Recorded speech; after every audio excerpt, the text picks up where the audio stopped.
नमस्कार दोस्तों, एक बार फिर अपने YouTube चैनल @पॉलिटिकल अड्डा पे आप सभी का स्वागत करता हूं। आज हम बात करेंगे 2024 लोकसभा चुनाव को लेकर जो कुछ डेवलपमेंट राजनीतिक क्षेत्र में हो रही हैं उनके बारे में, खासकर अरविंद केजरीवाल के बारे में, जो ईडी ने उनको गिरफ्तार किया था और उसके बाद उनको 15 दिन की न्यायिक हिरासत में भेज दिया गया है। और अभी सुप्रीम कोर्ट ने उनकी जो जमानत अर्जी थी उसको भी खारिज कर दिया है। उसके अलावा आम आदमी पार्टी में तू चल मैं आता हूँ और तिहाड़ जेल की रोटी खाता हूँ, वो हाल हो रहा है। पहले सत्येंद्र जैन स्वास्थ्य मंत्री, उसके बाद उप मुख्यमंत्री जो है मनीष सिसोदिया, उसके बाद संजय सिंह राज्यसभा सांसद, और अब अरविंद केजरीवाल, जिनको ईडी ने अलग अलग केसों में, इन तीनों लोगों को तो शराब घोटाले में और सत्येंद्र जैन को मनी लॉन्ड्रिंग के केस में ईडी गिरफ्तार कर चुकी है। अरविंद केजरीवाल एंड कंपनी जो है, जिस तरह से 2012 में एक राजनीतिक आंदोलन से उभरी हुई राजनीतिक पार्टी, और जिसमें करोड़ों लोगों ने उस आंदोलन में भाग लिया, कई बहुत सारे लोग, अलग अलग प्रोफेशनल लोग जो अलग अलग नौकरियां छोड़कर, अपने काम धंधे छोड़कर अरविंद केजरीवाल के साथ जुड़े, वो आज अपने आप को ठगा हुआ और लुटा हुआ महसूस कर रहे हैं। क्योंकि उस समय जिस तरह का वातावरण था, कांग्रेस पार्टी और यूपीए गवर्नमेंट के खिलाफ जिस तरह का वातावरण था, उससे ये लगा कि एक आदमी आया है, राजनीति में आ रहा है, जो भ्रष्टाचार के खिलाफ और राजनीतिक परिवर्तन का नारा दे रहा है, तो आगे चल के ये जो है अच्छा काम करेगा, लोगों की भलाई के लिए काम करेगा। लेकिन अरविंद केजरीवाल और आम आदमी पार्टी भी अन्य जो है पार्टियों की तरह, राजनीतिक लोगों की तरह, उन्होंने भी अपना रंग बदला। धीरे धीरे उनके साथ जो भी लोग रहे, वो जिनका काम उनको पसंद नहीं आया या जो लोग उनके कामों में हस्तक्षेप करते रहे, क्योंकि अरविंद केजरीवाल जी महत्वाकांक्षी आदमी हैं। 3 बार से वो दिल्ली के मुख्यमंत्री हैं, पंजाब में भी उनकी गवर्नमेंट बन चुकी है। उनके ऊपर कई बार जो है गलत विचारधारा के लोगों और गलत लोगों का सपोर्ट लेने का भी आरोप लगता रहा है। खासकर पंजाब चुनाव में खालिस्तानी समर्थकों का, दिल्ली दंगों के लोगों के साथ वो खड़े रहते हैं। लेकिन वहीं वो जो है सनातन के मुद्दे पर भी वो अलग लाइन लेते हुए दिखते हैं अन्य पार्टियों की तरह। तो केजरीवाल जी गिरगिट की तरह रंग बदलते रहते हैं, और जब जैसी सिचुएशन होती है उस हिसाब से वो अपना चाल ढाल बदल लेते हैं। पहले उन्होंने सारे विपक्षी नेताओं के ऊपर भ्रष्टाचार और भ्रष्ट नेताओं की संज्ञा दी, और आज उन्हीं के साथ उन्होंने गलबैयाँ की, मंच साझा कर रहे हैं, उनके साथ गठबंधन कर रहे हैं। कांग्रेस के खिलाफ इतनी बड़ी लड़ाई, राजनीतिक लड़ाई लड़कर वो दिल्ली के सत्ता में आए, और पहली बार जब सरकार बनाई तो उन्होंने कांग्रेस के समर्थन से ही बनाई। और आज लोकसभा का चुनाव हो रहा है 2024 का, उसमें भी वो यूपीए एनडीए गठबंधन के साथ हैं और कई राज्यों में चुनाव साथ लड़ रहे हैं। इसमें भी विरोधाभास है, दिल्ली में जो है गठबंधन में है और पंजाब में वो अलग अलग लड़ रहे हैं। कांग्रेस पार्टी के साथ प्रॉब्लम यह है कि वो ना तो जनता के मूड को समझ पा रही है, ना ज़मीन पे क्या मुद्दे होने चाहिए, किन मुद्दों से जनता कनेक्ट होगी उसको समझ पा रही है। उसके नेता लगातार भटकते जा रहे हैं, पार्टी निरंतर कमज़ोर होती जा रही है, ज़मीनी स्तर पर और राजनीतिक नेताओं के स्तर पर भी। क्योंकि जो बड़े नाम हैं, या तो वो पार्टी छोड़ के जा चुके हैं या वो घर बैठ चुके हैं। आज कांग्रेस पार्टी में 4-5 लोग ही हैं जिनके इर्द गिर्द पूरी कांग्रेस घूम रही है। ना नेतृत्व है, ना जो है नियति है, और ना काम करने की कोई ललक है। 2000 लोकसभा का 24 का चुनाव हो रहा है। बड़े बड़े नेता उनके चुनाव लड़ने से मना कर चुके हैं। जो लड़ रहे हैं वो भी पूरे मन से नहीं लड़ रहे हैं। अभी कल ही 2-3 दिनों में ही कांग्रेस के काफ़ी नेता जो हैं पार्टी छोड़कर जा चुके हैं, जिसमें मशहूर बॉक्सर विजेंद्र सिंह, जो कांग्रेस पार्टी से लोकसभा का चुनाव भी लड़ चुके थे, इस बार भी उनको मथुरा से टिकट मिलने की आशा थी। उसी तरह पार्टी प्रवक्ता गौरव वल्लभ जो लगातार मीडिया में कांग्रेस पार्टी का और उनकी सरकारों का पक्ष रखते रहे हैं काफ़ी मजबूती के साथ। एक बार उन्होंने साबित पात्रा को $5 में कितने जीरो होते हैं इसके बात को लेकर उन्होंने उनको फंसा दिया था। वो कांग्रेस से इस्तीफा देके आज भारतीय जनता पार्टी ज्वाइन कर लिए हैं। उसी तरह मुंबई में जो संजय निरुपम हैं, पहले वो शिवसेना में थे, राज्यसभा सांसद थे, उसके बाद कांग्रेस में भी राज्यसभा सांसद और लोकसभा सांसद रह चुके हैं।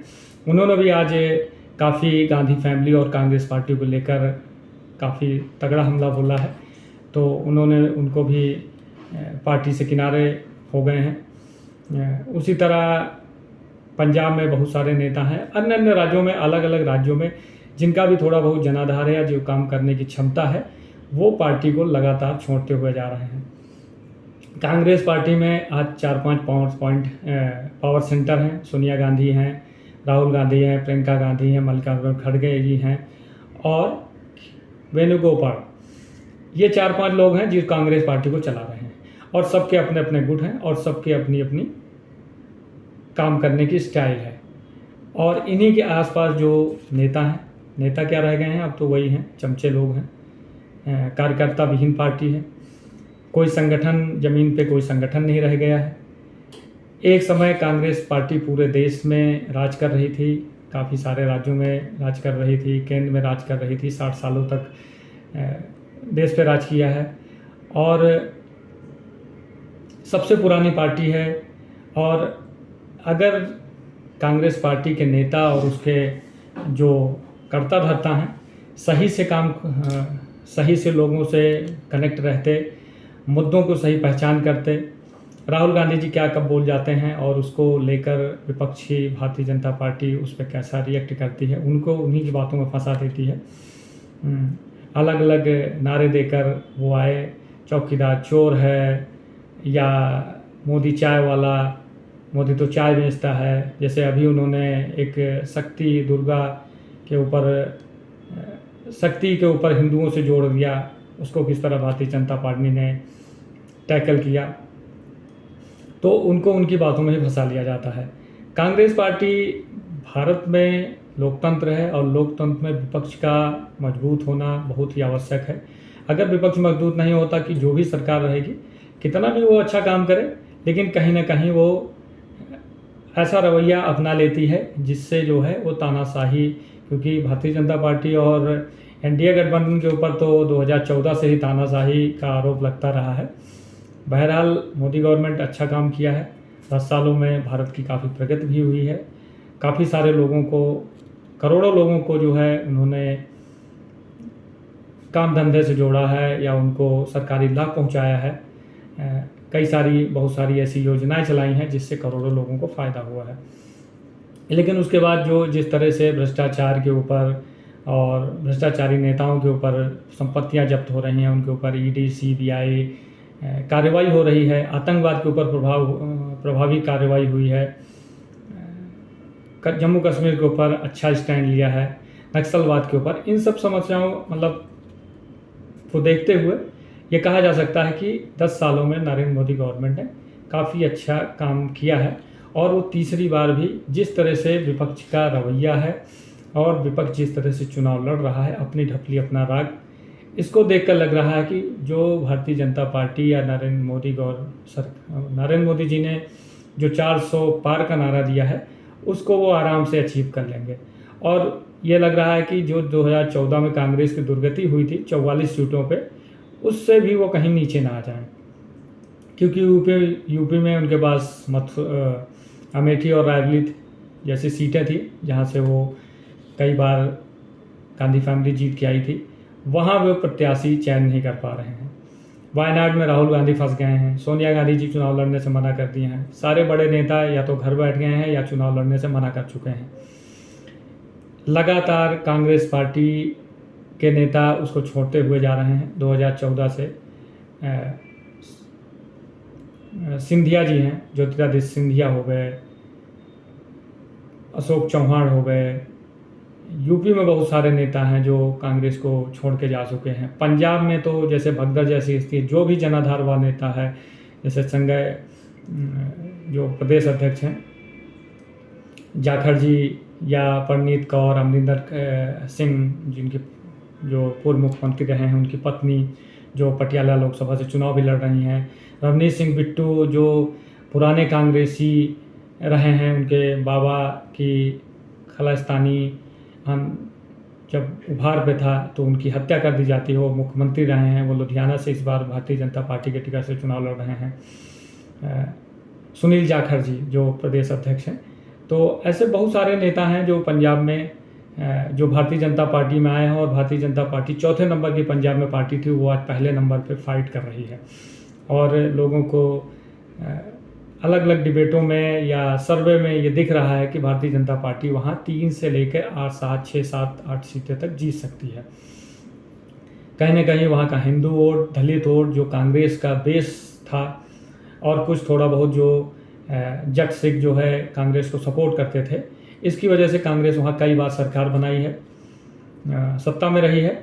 लेकिन आज कांग्रेस पार्टी वहाँ चौथे नंबर की पार्टी बनने जा रही है, अकाली दल तीसरे नंबर की है, आम आदमी पार्टी दूसरे नंबर, और भारतीय जनता पार्टी पहले नंबर की पार्टी बन जाएगी जिस तरह से वहाँ चुनाव, क्योंकि सबसे लास्ट चरण में चुनाव है, और जिस तरह से वहाँ भगदड़ की स्थिति है, और भारतीय जनता पार्टी ने ऐसे लोगों को टिकट दिया है जो कांग्रेस के दिग्गज और वर्षों से जो है, मतलब आज़ादी के बाद से ऐसे परिवार रहे हैं जो भारतीय जनता पार्टी में अलग अलग पदों में मुख्यमंत्री, कैबिनेट मंत्री, प्रदेश अध्यक्ष, विदेश मंत्री जैसी भूमिकाएं अदा करते रहे हैं, वो सब आज भारतीय जनता पार्टी में हैं, और पंजाब में वो चुनाव लड़ रहे हैं, और इसका कहीं ना कहीं उसको ग्राउंड लेवल पर फर्क पड़ेगा।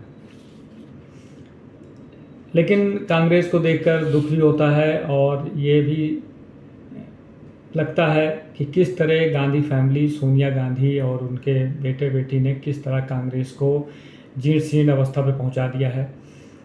कांग्रेस पार्टी में आज विचारधारा को लेकर द्वंद्व है। सेकुलर पार्टी थी, इन सोनिया गांधी के पहले कांग्रेस पार्टी ऐसी थी जो हिंदू, मुस्लिम, सभी जातियों, सभी पंथों, सभी मत मजहब के लोग कांग्रेस पार्टी की छत्र छाया में एक साथ रहते थे। भले उसके ऊपर तुष्टे करने के आरोप लगते रहे हैं, लेकिन हिंदुओं को भी वो साथ में लेकर रखती थी, और समय समय पर जो है, जैसे राम मंदिर का ताला खुलवाना हो गया, और भी कई सारी चीज़ें हैं जो हिंदुओं के पक्ष में भी काम किया कांग्रेस ने। लेकिन आज कांग्रेस पार्टी को देखकर ये लगता है कि वो सिर्फ जो है कुछ लोगों की पार्टी बनकर रह गई है, ना उसके पास दलित वोट बन के रह गया है। हिंदू वोट बैंक, राम मंदिर, सनातन जैसे मुद्दों पर गलत स्टैंड के कारण आज उससे दूर हो गया है। साउथ के कुछ राज्य हैं जहाँ पे कांग्रेस पार्टी अभी थोड़ा सा मजबूती में है, लेकिन वो भी केरल और तमिलनाडु जैसे राज्यों में वो बैसाखी के सहारे है, तेलंगाना में वो सत्ता में है, कर्नाटक में भी सत्ता में है, लेकिन उस पर गलत विचारधारा के लोगों का समर्थन लेने का आरोप लग रहा है इस चुनाव में, खासकर पीएफआई का जो राजनीतिक विंग है उसके साथ जो है, उसने कांग्रेस पार्टी को समर्थन देने का ऐलान किया है। तो कांग्रेस पार्टी अपनी जीर्ण शीर्ण अवस्था में पहुंच गई है। राजनीतिक द्वंद्व, पारिवारिक लड़ाई, एक दूसरे पार्टी पे कब्जे की जो लड़ाई है, ये कहीं ना कहीं कांग्रेस पार्टी को अपने सबसे निम्नतर स्तर पे ले जा रही है, और 2024 के चुनाव में उसका जो प्रदर्शन है वो अब तक का सबसे खराब प्रदर्शन होगा, क्योंकि इतना खराब चुनावी प्रबंधन और इतना खराब टिकट वितरण, इतनी तेज़ी से कांग्रेस पार्टी के बड़े नेताओं का पार्टी छोड़ना, ये दिख रहा है कि कांग्रेस पार्टी अपने सबसे बुरे दौर में पहुंच चुकी है। अब आते हैं केजरीवाल के ऊपर। केजरीवाल जी जेल में हैं, और आम आदमी पार्टी में यह स्थिति हो गई है कि तुम मुझे फंसाओ, मैं तुम्हें फंसाऊं। पहले उप मुख्यमंत्री मनीष सिसोदिया शराब घोटाले में जेल गए, उसके बाद संजय सिंह गए। संजय सिंह की बहरहाल जमानत हो गई है। केजरीवाल ने जो है ईडी के सामने कहा कि जो बिचौलिए हैं या जिन्होंने पैसा ट्रेल किया है उनका संबंध आतिशी और सौरभ भारद्वाज के साथ था, उनसे मेल जोल था, मुझसे कोई मतलब नहीं है। आतिशी ने जो है राघव चड्ढा को लपेट लिया है और एक पाठक जी हैं जो राजेंद्र नगर से शायद विधायक हैं। तो आम आदमी पार्टी में सत्ता संघर्ष चल रहा है क्योंकि केजरीवाल को अगर ज़्यादा दिन जेल में रहेंगे तो उनको मुख्यमंत्री पद छोड़ना पड़ेगा और वो अपने परिवार के अलावा किसी को मुख्यमंत्री नहीं बना सकते हैं। अगर कोई दूसरा दिल्ली का मुख्यमंत्री बना तो केजरीवाल की पकड़ आम आदमी पार्टी से ढीली हो जाएगी और हो सकता है कि वो जो है काफ़ी समय तक नेपथ्य में चले जाएं। तो उनकी ये पूरी कोशिश होगी कि वो अपनी पत्नी सुनीता केजरीवाल को मुख्यमंत्री बनाएं और उसकी वो पूरी कोशिश भी कर रहे हैं क्योंकि संजय सिंह का जमानत होना एक तरह से केजरीवाल की मजबूती है और वो सुनीता केजरीवाल के खिलाफ मतलब साथ में खड़े रहेंगे। केजरीवाल के जेल जाने के बाद अस्सी और सौरभ भारद्वाज फ्रंट पे थे, लेकिन जिस तरह से उन्होंने इन दोनों को लपेटे में लिया है और इन दोनों ने और दो नेताओं को लपेटे में लिया है, तो अभी ईडी किन किन के ऊपर, इन सभी के ऊपर कैसे एक्शन लेगी ये आगे आने वाले समय में पता लगेगा। लेकिन आम आदमी पार्टी जो इतने बड़े राजनीतिक आंदोलन से उभरी और भ्रष्टाचार के खिलाफ एक मुहिम छेड़ के केजरीवाल जी सत्ता में आए, लेकिन आज वो खुद भ्रष्टाचार के मुकदमे में, भ्रष्टाचार के मामले में वो जेल हैं। उनके कई सारे नेता जेल जा चुके हैं, कई सारे लोगों का नंबर लगा हुआ है। केजरीवाल दिल्ली सरकार के ऊपर दिल्ली जल घोटाला, मुख्यमंत्री आवास का जो रिनोवेशन हुआ है, कई करोड़ रुपए लगाए गए हैं उसमें, उसका जांच चल रही है। और इसके अलावा जो दिल्ली शराब घोटाला है जिसमें इनमें गिरफ्तारी हो चुकी है, ये सारी कई सारे केस हैं जो आम आदमी पार्टी और केजरीवाल की का जो भूमिका थी या उनका जो व्यक्तित्व था उसको धूमिल कर रहा है। और वो भी हमाम में सभी नंगे, तो वही हाल आम आदमी पार्टी और केजरीवाल का होगा क्योंकि राजनीतिक पार्टियों के ऊपर भ्रष्टाचार के, उनके नेताओं के ऊपर करप्शन के और तुष्टीकरण के आरोप लगते रहे हैं। सेम वही पैटर्न केजरीवाल और आम आदमी पार्टी के साथ चल रहा है। उत्तर प्रदेश में समाजवादी पार्टी और अखिलेश यादव जी को ये समझ में नहीं आ रहा है कि किसको टिकट दें और किसको ना दें। मेरठ से 2 बार टिकट चेंज कर चुके हैं, गाजियाबाद में 2 बार टिकट चेंज कर चुके हैं, सहारनपुर से वो टिकट चेंज कर चुके हैं। मतलब आदमी टिकट नामांकन करता है और उसको बाद में 2 घंटे बाद पता लगता है कि उसका टिकट कट चुका है, दूसरे तीसरे आदमी को मिल गया है। लगभग 63 सीटों पे जो है अखिलेश यादव समाजवादी पार्टी चुनाव लड़ रही है, लेकिन अखिलेश यादव के इन स्टैंडों की वजह से जो लगातार वो पार्टी प्रत्याशी बदल रहे हैं, इससे कहीं ना कहीं भितरघात का भी खतरा रहेगा। दूसरा, जनता के अंदर ये गलत छवि जा रही है क्योंकि भारतीय जनता पार्टी जिस तरह से वहाँ टिकट वितरण किया है और अभी से जो है नरेंद्र मोदी और पार्टी के सभी वरिष्ठ नेता कार्यकर्ता लगातार कैंपेनिंग और प्रचार में जुट गए हैं। अभी समाजवादी पार्टी टिकट ही बांट रही है और टिकट के साथ साथ वो हर दूसरे दिन किसी न किसी का टिकट काट के तीसरे को दे देती है। तो इससे जो आदमी जिसका टिकट कट रहा है वो घर बैठ जाएगा, कार्यकर्ताओं में जो है वो जोश नहीं रहेगा। और भारतीय जनता पार्टी ने 80 सीट जीतने का लक्ष्य रखा है, तो वो तो उसके ऊपर पूरी तरह से अमल में ला रहे हैं और अपने सभी गठबंधन सहयोगियों के साथ वो चुनाव प्रचार में भी लग गए हैं। केजरीवाल जी को अखिलेश यादव जी को देखकर ये लग रहा है, एक तो उनके साथी सभी छोड़ के चले जा रहे हैं। पहले राजभर जी गए, पल्लवी पटेल अभी गठबंधन तोड़ दिया है। उसके अलावा स्वामी प्रसाद मौर्य जो लगातार सनातन और हिंदुओं को गाली दे रहे थे, वो भी छोड़ के चले गए।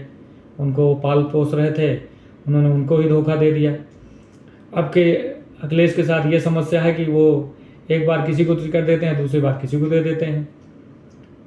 वो खुद ही कंफ्यूज हैं कि किसको चुनाव लड़ाया जाए और किसको घर बिठाया जाए। तो भगवान ही जाने कि वो उत्तर प्रदेश में कैसे चुनाव लड़ेंगे और कैसे वो एनडीए गठबंधन को मजबूत करेंगे, कैसे अपने प्रत्याशियों को जिता के लाएंगे, देखने वाली बात होगी। तो ये सारी चीज़ें हैं जो लोकसभा 2024 के चुनाव को लेकर चल रही हैं। Kejriwal and company Tihar jail से सरकार चला रही है। हाँ, कांग्रेस का कोई अता पता ही नहीं है, ना तो वो ठीक से टिकट बांट पा रहे हैं, ना अपने नेताओं को रोक पा रहे हैं। ज़मीनी स्तर पे उनके चुनाव का कोई असर ही नहीं है, सब आपस में भिड़े पड़े हुए हैं। अखिलेश यादव जी अपने नेताओं का लगातार टिकट काट रहे हैं, बांट रहे हैं, और उनके जो और भी सहयोगी हैं उनका भी उस तरह का प्रभाव नहीं है। खासकर दक्षिण भारतीय राज्यों में ये देखा और समझा जा रहा था कि अगर कांग्रेस पार्टी और उसका गठबंधन मजबूती से चुनाव लड़ेगा तो पश्चिम बंगाल, तमिलनाडु, केरल, कर्नाटक, आंध्र प्रदेश, महाराष्ट्र, तेलंगाना, झारखंड, इन सब राज्यों में भारत कांग्रेस पार्टी और उसका गठबंधन, इंडिया गठबंधन काफ़ी अच्छा कर सकता था। लेकिन जिस तरह से उनके नेताओं में भगदड़ है, कोई ना विचारधारा को लेकर कोई कमिटमेंट है, ना आगे अगर वो सत्ता में आए किसी भी तरह तो कैसे देश का विकास करेंगे, क्योंकि वो आए दिन लोग रोज़ जो है उद्योगपतियों को गाली देते रहते हैं। जो भी भारत में अच्छा दिखता है या भारत की विकास की बात होती है, भारत की तरक्की की बात होती है, उस पर कांग्रेस पार्टी या इंडिया गठबंधन अपना अलग ही रुख अख्तियार कर लेती है। उसके अलावा सबसे महत्वपूर्ण बात, जो प्रभु राम अयोध्या में प्राण प्रतिष्ठा हुई, उसका उन्होंने जिस तरह बहिष्कार किया, उसका विरोध किया, उससे एक भारत के हिंदू जनमानस जो यहाँ 80% से ज़्यादा निवास करता है, उसमें उनकी एक अलग गलत छवि बन ही चुकी है। तो 2024 के चुनाव को लेकर एनडीए गठबंधन, उसके सहयोगी कैसे सरवाइव करेंगे, कैसे वो चुनाव लड़ेंगे, ये देखने और समझने वाली बात होगी। बहरहाल अभी तो इन सभी की स्थिति डागाडोल है और भारतीय जनता पार्टी अपने 400 के नारे की तरफ लगातार अपने कदम बढ़ा रही है। रोज़ भारतीय जनता पार्टी में तो ये हाल हो गया है कि आप उसको 2-3 दिन पहले उसको गाली दे रहा था, वो आज भारतीय जनता पार्टी का पटका पहन के प्रेस कॉन्फ्रेंस कर रहा है। ना किसी विचारधारा को लेकर कोई विरोधाभास है। जो भी आ रहा है ये ऐसा समुद्र है जिसमें कोई भी आए सब पवित्र हो जा रहा है, और क्योंकि पार्टी का पूरा लक्ष्य है कि उसको अपने जो उसने टारगेट फिक्स किया है उसको अचीव करना है, और वो कैसे भी करे। तो अभी तो अपनी ढपली अपना राग चल रहा है भारतीय राजनीति में, और आज के लिए इतना ही। आगे जो भी कुछ डेवलपमेंट होगा राजनीतिक क्षेत्र में, जो भी अपडेशन होगी उसको लेकर फिर से हाजिर होंगे। ये मेरा यूट्यूब चैनल है @political अड्डा 2020। आप लोग इसको ज़्यादा से ज़्यादा लाइक करें, सब्सक्राइब करें, शेयर करें, ताकि हमारे चैनल भी आगे बढ़े और जो भी बातें हमको पता होती हैं वो आप तक पहुँचे। धन्यवाद, जय हिंद।